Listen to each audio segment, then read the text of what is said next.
Here we go. Today is pull day, which means that I'm training my biceps, my back, and my rear delts. I like to start off with some shoulder workouts, whether it is a pull day or a push day. I think that's better for me because my shoulders have been pretty tight and been giving me a lot of problems. So I just thought that I should warm them up. These are side lateral raises, and if you see the setup, I just did my right side. Now I'm doing my left side. I'm just going to show you how I actually set them up. It's a little different from how people normally do this.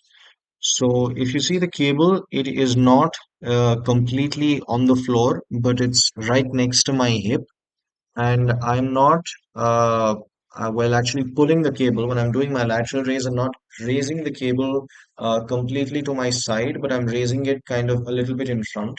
It does two things. One thing is it allows you for getting a deeper stretch, especially when my arms cross my torso at the bottom, and it actually is really useful because when that happens, it gives a greater pump, and well, not just a greater pump, but actually gives better muscle building capabilities. That was just a warm up. This also is a warm up. I'm not doing those lateral raises because I'm trying to build muscle there. I'm doing it because I want to protect my shoulders from injury.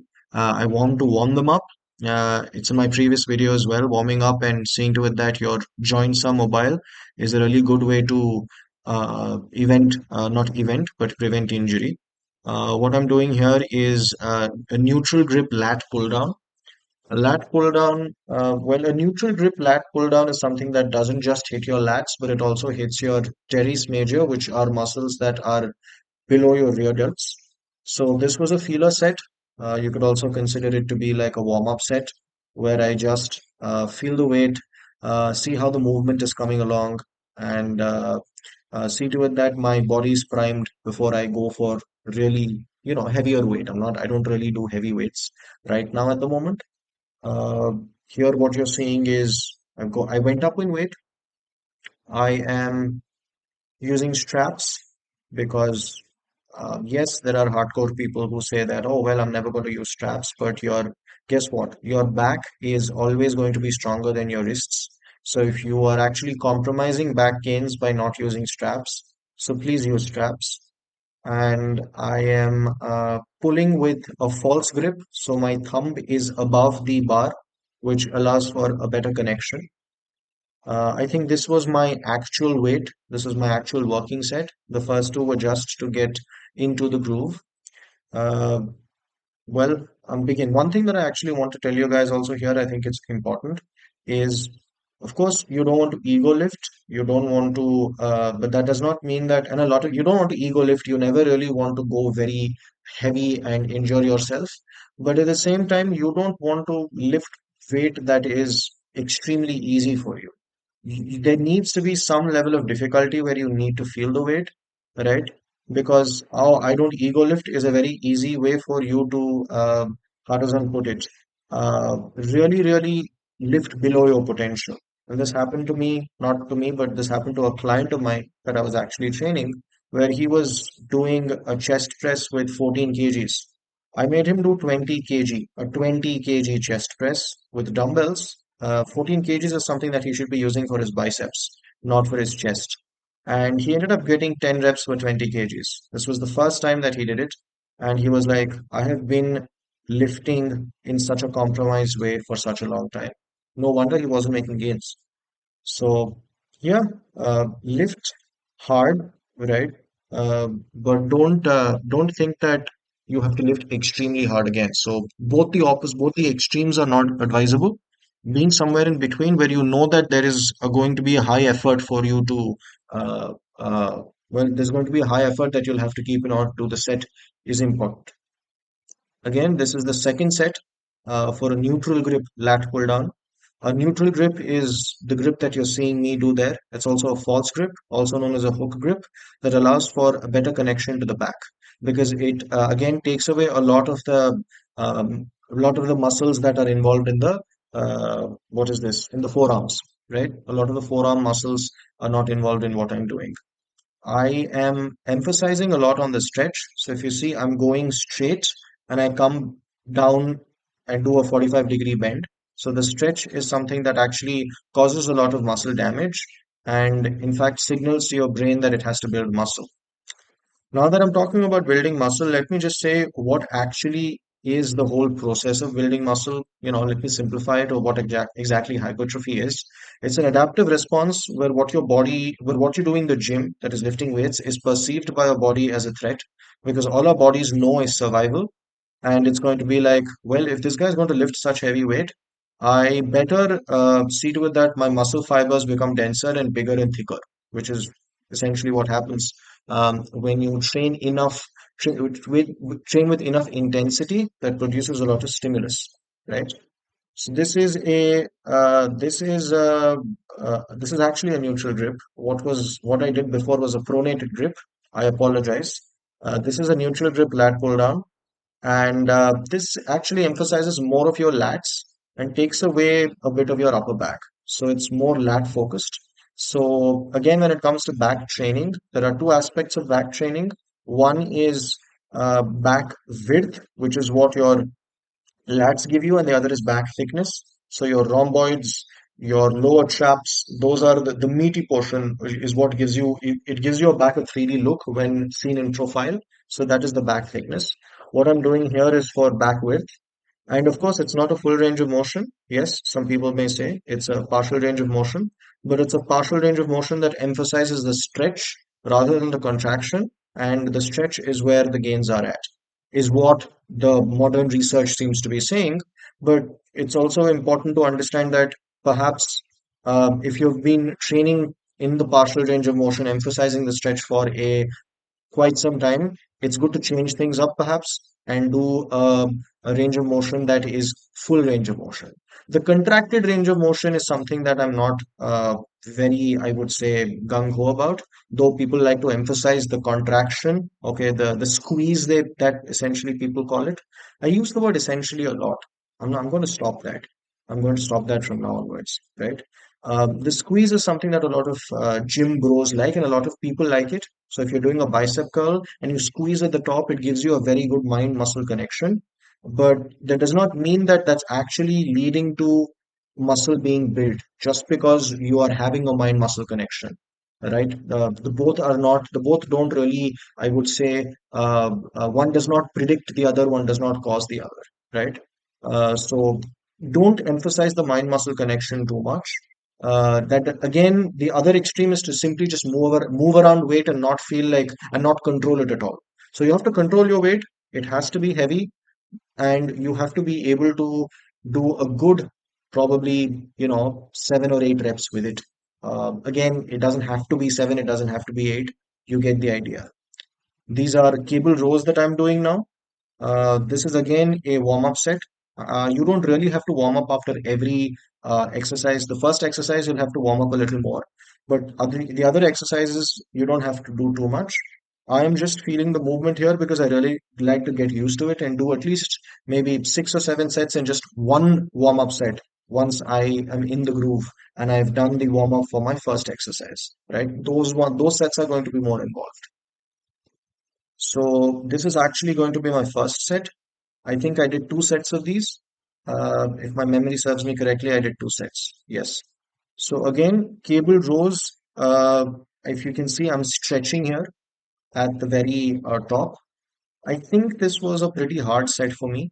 I'm trying to up my volume, and I'm not really used to high volume training because I go intense when I train, and there is obviously, I mean, it's pretty intuitive, a inverse relationship between the intensity with which you do a particular set and the number of sets you can do. If your intensity is lower in a particular set, then you can always do more sets. But if you are going all out in a set or two, then you will not be able to do more sets.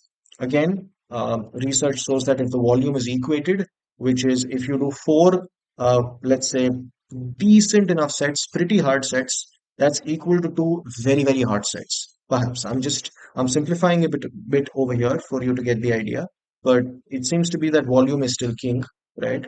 So because volume is king, if I can get more volume in, probably then I can grow. That's my idea. That's what I'm thinking, because there's always been a dose response, a linear dose response in the increasing direction when it comes to increasing your volume, right? So if, let us say, there is some guy who's been training, and what happens is that you, will start plateauing right after a point, and the most, I would say, safest thing that you can actually do, the that actually has a lot of backup and backed up research, is for you to increase your volume, which is what I'm trying to do here.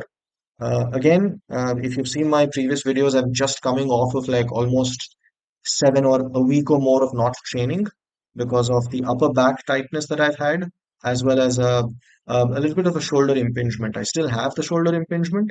I'm kind of training through it, which I should not, but I'm addicted to this shit. What can I do? Anyways, this was another angle, and this the set was not complete because here you see that I'm going again. That's a, I think, what's that called? It's called a drop set. No, it's not called a drop set. It's called a myo set. I think so.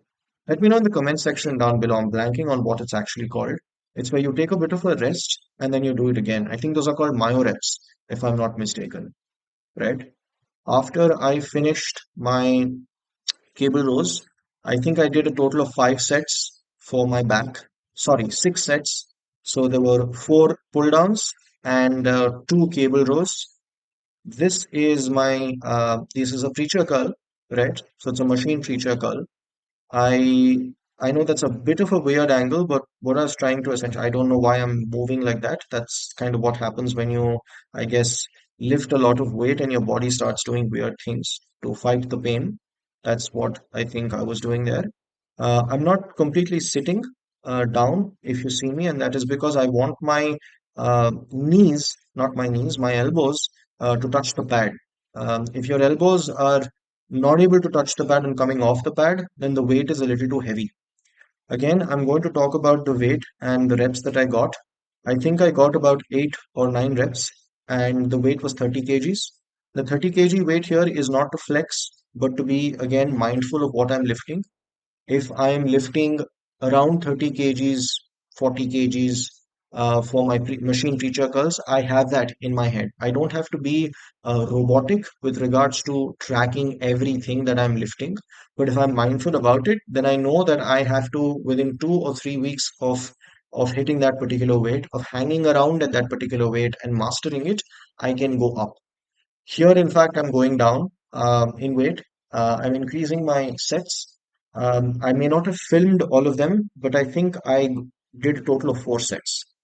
This was a complete anomaly. This was actually an error because I wanted to shoot the reflection of my self lifting in the mirror, but then I did not take into consideration that I will be blocking the view. But it turned out to be a good and cool video because my traps are essentially showing here and my back is showing here, which I think looks cool. And yeah, I have decent enough lower traps. There's no fake humility, and I don't want to have that fake humility. I have decent enough lower traps, and it's a pretty sick looking image. Yeah. Anyways, I think I got about 8 reps or 9 reps on that set. And what did I do after this? Yeah, this is just bicep curls that I'm doing. Uh, Please look at the eccentric control. The eccentric is when I'm lowering the weight. Again, this is very lightweight, only 12 kgs. I am controlling the weight. I am focusing on the lowering phase, focusing on seeing to it that I get a good stretch and giving the stretch more importance than the squeeze. I do stick my tongue out a lot when I work out, and upon further reflection, it occurred to me that the tongue actually is controlled. I mean, the brain controls, the tongue is a muscle, right? And a lot of brain goes into controlling the tongue. So maybe sticking it out just frees up that aspect of your brain, allowing you to do better. Because I've actually tried putting my tongue in and not sticking it out when I was working out, and I realized that sticking my tongue out, I get involuntary, of course, probably gives me better workout routines. Anyways, enough of tongues and nonsense. This is my second set. I did 2 sets of this. Again, 12 kgs. Uh, tried to, I started alternating. Yes, yes, I remember this. I started alternating after I hit failure on doing both of them together. There's a bit of what is called body English here. So there's a little bit of movement. I'm trying to get in some oomph, some momentum so that I can get it up and trying to control it to whatever extent it is that I possibly can. I couldn't. That I think this was an actual failure set, right? That you can see where I did everything that I possibly could, but I just could not get the weight up, right? That is a failure set. I went into hammer curls. So again, I would have called it a day if this was just me normally training, I would have called said this is enough. I've already done I think 6 sets for my biceps, right? But then since I'm trying to increase my volume, I have to do more because I need to keep growing. So these are hammer curls, cable hammer curls. I think I was going a little too fast, but I was feeling it. I was feeling it was a decently intense set, if I may say so. The hammer curls are for your brachioradialis. So that's something that sits behind your biceps, and it's really important for getting that bicep bulge. It's also good for your forearms to a certain extent. So do throw them in when it comes to your biceps. Your biceps are made up of the long head and the short head and the brachioradialis. I think it's the brachialis as well, right? I'm not an anatomy nerd, and I will not be very good in giving you all of that information. I can look it up, but the point is that if you want to do long head, it's seeing to it that you are a little externally rotated when you're doing your bicep curls, and doing it in the best way that you possibly can. I think the short head is for the preacher curls, and you're doing hammer curls for your brachioradialis. So doing all these three things is a smart exercise variation that you can choose to incorporate an even growth potential across various aspects of your bicep musculature, right? As well as your forearms. I mean, you can do forearm curls. I should have, but being a little lazy, and also let me just give myself a bit of an excuse here, which is that they switched off the AC in the gym. At 12 p.m., the AC kind of like is cut out. So it is summer, it's May, this is Hyderabad, and training in that heat can get, well, how do I put this delicately? Can get crazy, right? These are rear delts that I'm doing here, and these are, well, I'm doing it in a different manner. I'm not actually completely sitting on the bench, on the seat, right? I am standing and seeing to that my chest actually touches the seat. Why am I doing that? Because it gives more range of motion to my rear delts, and it also allows me to lift a little heavier. That's what I've seen. This could be just placebo where I'm feel like I'm lifting heavier, but I'm able to do that, right? With regards to rear delts, I don't really think weight matters. They're a very small muscle group, but they're also a very important muscle group. I was alternating between bicep curls and rear delts because that would save time.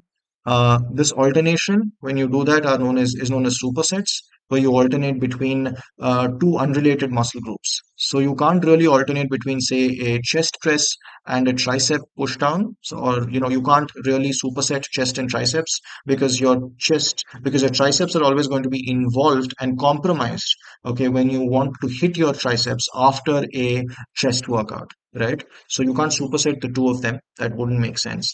But you definitely can superset biceps and an unrelated muscle group like the rear delts, right? Though you would hit all of them on a pull day, and they both are by definition pull muscles, your rear delts don't fatigue when you're doing bicep curls and vice versa, right? So I went back after this. Not a very smart move, but not very efficient. But I just wanted to get out of the gym, to be honest, because there comes a point where you're lifting, and your battery runs out. Not your physical battery, but rather your mental battery. And you're like, I want to get out of the gym, right? And I know I was doing rear delts at that very end, which is also a problem, especially if you want to do bodybuilding, because a lot of people say that, hey, well, build, if you want to build muscle and you want to lift to build muscle, you have to do your compounds first. You have to do your, big muscle group first. And there is a point to it because you're the freshest when you enter. and seeing to it that you are able to drive huge musculature at that point of time makes sense. But when you're already checked out of the gym, which I was at this point, how much could I get for my rear delts is questionable. Anyways, guys, that's it. See you next time. I don't know what I'm going to train next time, but I'll train something. Let's see.